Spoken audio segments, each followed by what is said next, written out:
ಅಸ್ಸಲಾಮು ಅಲೈಕುಂ ವರಹ್ಮತುಲ್ಲಾಹಿ ವಬರಕಾತು.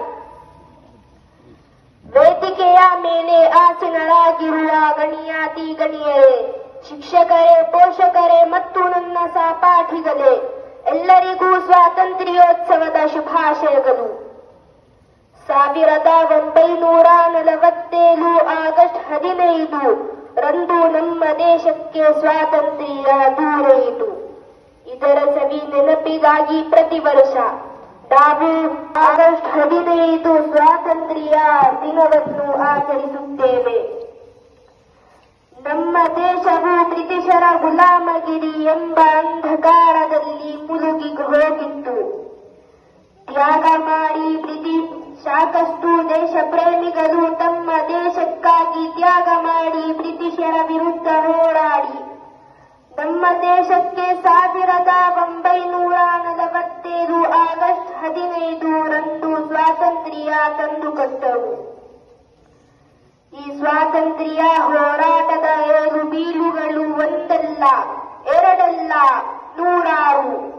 ನಾವು ಈ ಏಳು ಬೀಳುಗಳನ್ನು ಇತಿಹಾಸದ ಪುಟಗಳಲ್ಲಿ ಕಾಣಬಹುದಾಗಿದೆ.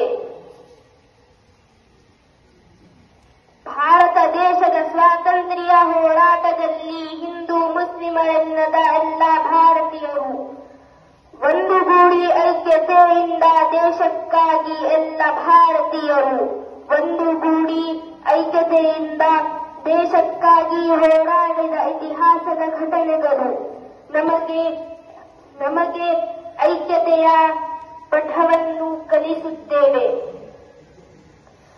ದೇಶ ಪ್ರೇಮಿಗಳಾದ ಮಹಾತ್ಮ ಗಾಂಧಿ, ಮೌಲಾನಾ ಅಬುಲ್ ಕಲಾಂ ಆಜಾದ್, ಸುಭಾಷ್ ಚಂದ್ರ ಬೋಸ್, ಜವಾಹರ್ಲಾಲ್ ನೆಹರು ಅಷ್ಟೇ ಅಲ್ಲದೆ